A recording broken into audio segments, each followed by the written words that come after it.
ఉన్నది అని నేను అప్పటి జిల్లా కలెక్టర్ గారిని 18/1/2024 విజ్ఞప్తి చేసి వివరాలు పొందడం జరిగింది. నేను ఈ వివరాలు పొందడానికి almost it took about 1 year. నేను వివరాలు పొందటానికి నేను 18/1/2024 నేను లిఖితపూర్వకంగా కలెక్టర్ విజ్ఞప్తి చేస్తే almost first week of January 2025లో నేను కేవలం ఒక సర్వే నెంబర్ 437 సంబంధించి మాత్రమే నేను వివరాలు పొందడం జరిగింది. సర్వే నెంబర్ 251 ఇంతవరకు నాకు ప్రత్యక్షంగా వివరాలు నేను పొందలేకపోయాను. ఎప్పుడైతే నేను సర్వే నెంబర్ 437 వివరాలు పొందడం జరిగిందో అప్పుడు ప్రజాపాలన సందర్భంగా మన జిల్లా ఇన్ఛార్జ్ మంత్రివర్యులు ఉత్తమ్ కుమార్ రెడ్డి గారు ధర్మపురి మండలం జైనకు 22nd January 2025 వచ్చినప్పుడు ఏదైతుందో ఈ 437 వివరాలు అప్పటికే నేను పొందడం జరిగింది. కాబట్టి ఏ విధంగా సర్వే 430 ప్రివెన్షన్ చర్యలు కూడా తీసుకోవాలని చెప్పండి. సాధారణ what you will call to file a caveat or whatever it is సంబంధిత అక్కడ గవర్నమెంట్ పీరియడ్స్ కు తగు సూచనలు మరి వారికి ఏదైతే ఉందో ముందే హెచ్చరికలు ఏదైతే వారికి తెలియజేయటం ఆ విధంగా చర్యలు చేపట్టాలని చెప్పంటున్నా. ఈ 251 సంబంధించి కూడా ఏదైతే ఉందో ఈ 250 సంబంధించి కూడా రెవెన్యూ రికార్డులు ఏ 450 437 అనుగుణంగా ఇట్లా చేయడం జరిగిందో అవన్నీ కూడా మీరు రద్దు చేయడానికి చర్యలు చేపట్టాలి. ఇలా మన నర్సింగాపూర్ అనేది కళ్ళ కొట్టొచ్చినట్టు కనబడుతుంది. నర్సింగాపూర్ అనేది కళ్ళ కొట్టొచ్చినట్టు కనబడుతుంది. ఇటువంటి దురాక్రమణలు ఇంకా ఇతరత్ర గ్రామాలలో కూడా జరిగి ఉంటాయి. నర్సింగాపూర్ అనేది ఏదైతుందో జగిత్యాలకు అనుసంధానంగా ఉండడంతో ఏదైతే మరి కొట్టొచ్చినట్టు కనబడుతుంది. ఇలా ప్రజాప్రతినిధిగా బాధ్యతగా ఏదైతుందో మేము మూగవడదు. ఇక ఇతరత్ర కూడా ప్రభుత్వ ఆస్తులు గవర్నమెంట్ ల్యాండ్స్ ఏదైతున్నదో ఏ విధమైన అసైన్మెంట్ ప్రొసీజర్ లేకుండా ప్రభుత్వ పరంగా నిబంధనలు పాటించకుండా రెవెన్యూ అధికారుల కొల్యూజన్తోని కాజేయాలని ప్రయత్నించడం అవన్నీ కూడా రద్దు చేసి ప్రభుత్వం ఏదైతే రెజ్యూమ్ చేసుకోవాల్సిన ఆవశ్యకత ఉందని చెప్పండి. నేను గౌరవ జిల్లా కలెక్టర్ గారు ఏదైతే you go back to about 20 years back 1954 55 Khasa 54 55 Khasa నివేదికలు ఉన్నాయి. 54 55 ఖాసా నివేదికలను ఆధారంగా చేసుకొని 54 55 ఖాసా నివేదికలను ఆధారంగా చేసుకొని ప్రభుత్వ భూములు ఎక్కడెక్కడైతే అన్యాక్రాంతమైనట్టు గోచరిస్తుందో అవన్నీ కూడా రద్దు చేసి ప్రభుత్వ పరంగా రెజ్యూమ్ చేసుకోవడానికి కొరకు చర్యలు చేపట్టాలని చెప్పి గౌరవ జిల్లా కలెక్టర్ గారిని విజ్ఞప్తి చేస్తున్నాను.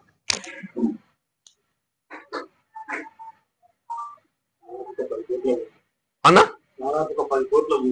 ఇదా might be about 100 crores, might be about 100 crores, 50 to 100 crores.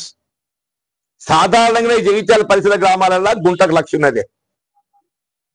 సాధారణంగా జగిత్యాల పరిసర గ్రామాలలో గుంటకు లక్ష ఉన్నది.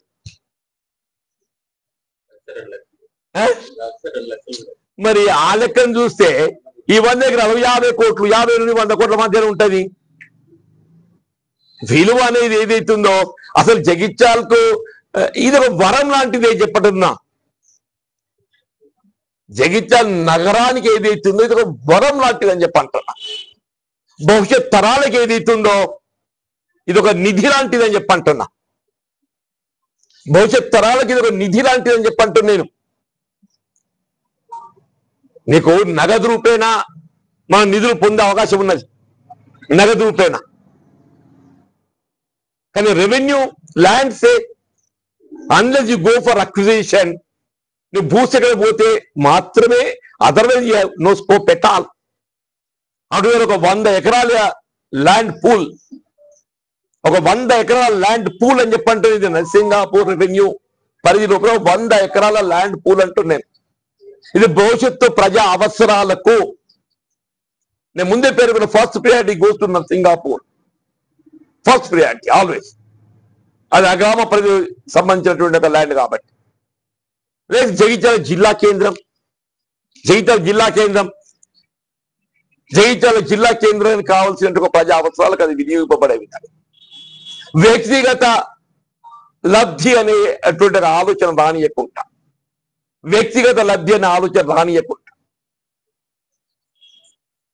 మరి అధికారులు ఏదైతే తగు జాగ్రత్తలు తీసుకుంటారని చెప్పని నేను భావిస్తున్నా. ఎనీహో ఇవాళ మీ అందరితో నా అభిప్రాయాలు షేర్ చేసుకునే అవకాశం నాకు లభించినందుకు పాత్రికేయ సోదరులు, జగిత్యాల మిత్రులకు అందరికీ నేను హృదయపూర్వకంగా ధన్యవాదాలు చెప్తూ ప్రజా జీవితంలో ఏ విధంగా ఇలా ప్రజా ఆస్తుల పరిరక్షణ కొరకు, కాపాడటానికి కొరకు నేను ప్రయత్నం చేయడం జరిగిందో, చర్యలు చేపట్టడం జరిగిందో, దాని పర్యవసానం వీళ్ళ జగిత్యాల జిల్లా కేంద్రంగా మనకు ఏర్పాటు చేయబడటానికి కావాల్సిన కార్యాలయాలు మనం ఏర్పాటు చేసుకోవడం జరిగిందో. ఇప్పుడు నెక్స్ట్ ఎస్ఆర్ఎస్పీ ధరూర్ క్యాంప్ మనకు మిగిలినది వాస్తవంగా నరసింగాపూరే. నెక్స్ట్ ఎస్ఆర్ఎస్పీ జగిత్యాల భవిష్యత్తుకు మనకున్నది కేవలం నరసింగాపూర్ రెవెన్యూ మాత్రమే చెప్పంటున్నాను. అదొక విధంగా నరసింగాపూర్ గ్రామస్తుల యొక్క హక్కు, అని చెప్పంటున్నా. నరసింగాపూర్ గ్రామ పరిధిలో ఉండేటువంటి నిరుపేద వర్గాలు, దళితులు, వాళ్ళ గృహ అవసరాలకు కానీ, ప్రధానంగా గృహ అవసరాలు, ఇండ్ల నిర్మాణానికి కావాల్సి కానీ, ఇతర ప్రజా అవసరాలకు కానీ the first priority goes to Narsingapur revenue village.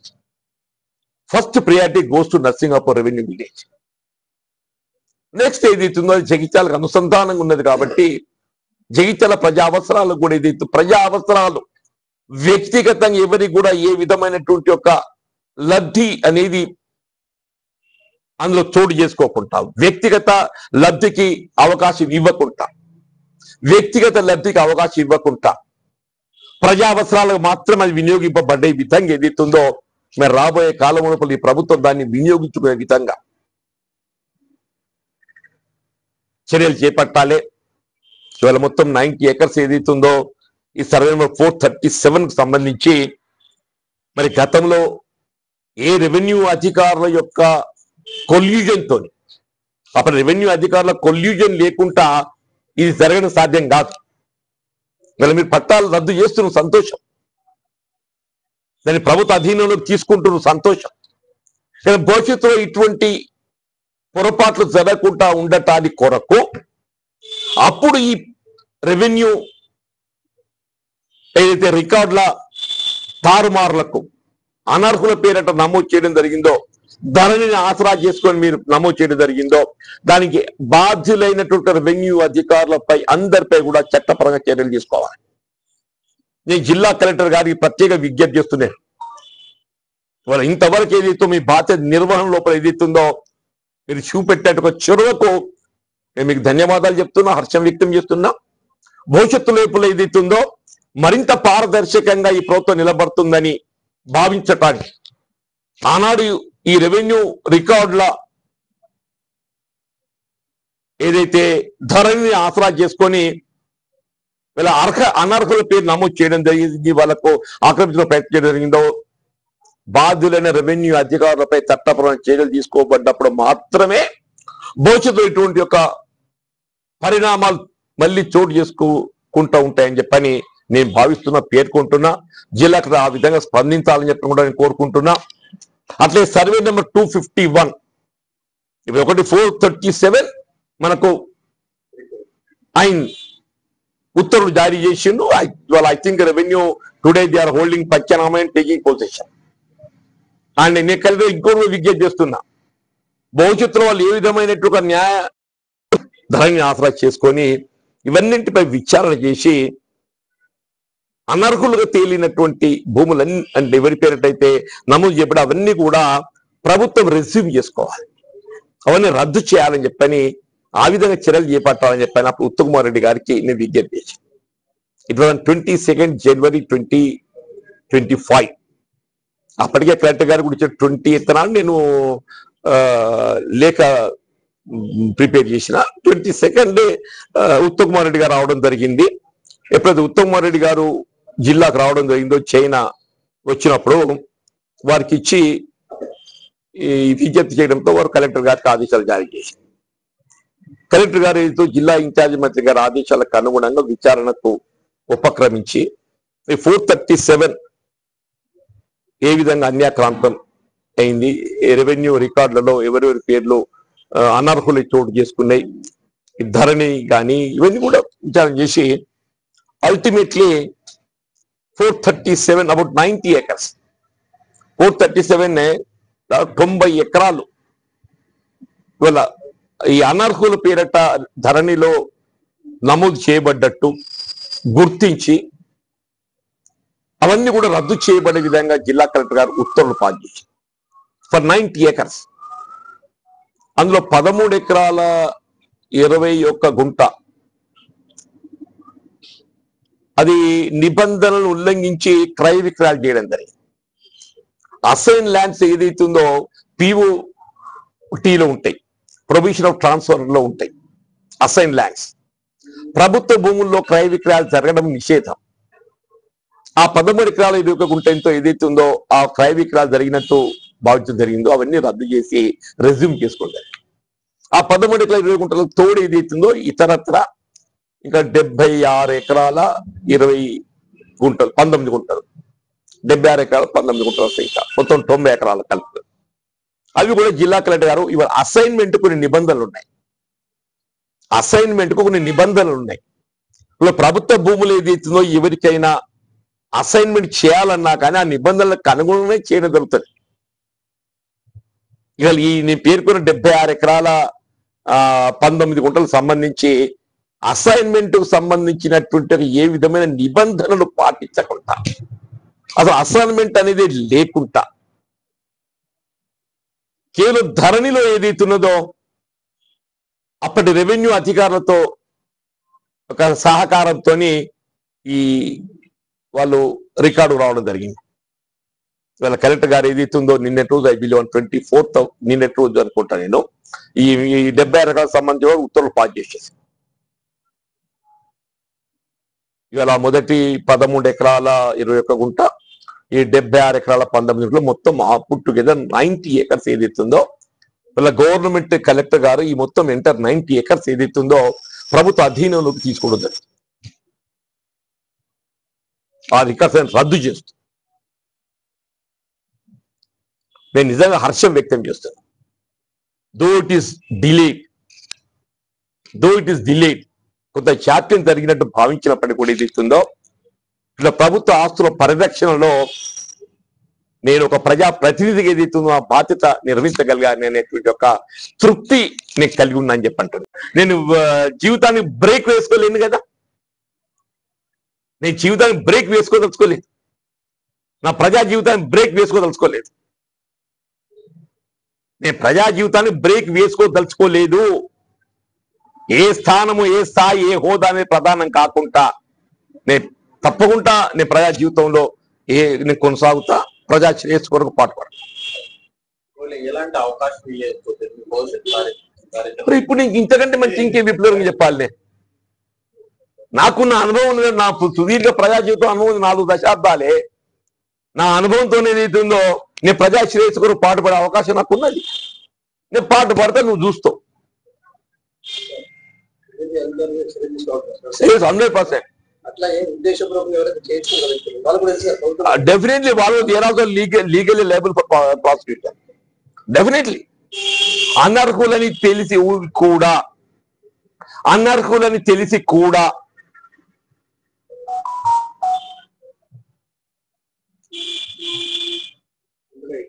ప్రభుత్వ ఆస్తులు కాజేయాల ప్రయత్నం చేసిండ్రు, తప్పకుండా there also liable for prosecution. అది ఏదనేది కాదు, ఏదనేది కాదు, ఎవరైనా అంటున్నారు.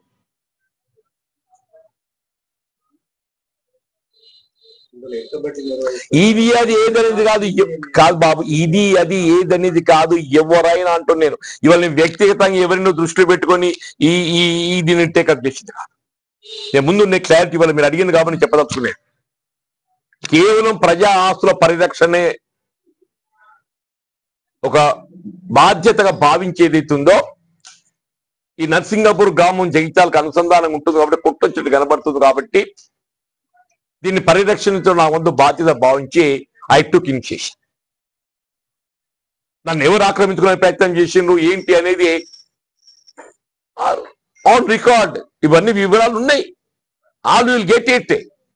దానికి ఏ విధంగా చర్యలు ఉంటాయి ఉండబోతాయి అనేది మరి జిల్లా కలెక్టర్ నిర్ణయించాలి. ఏ విధంగా చర్యలు ఉంటాయి ఉండబోతాయి అనేది జిల్లా కలెక్టర్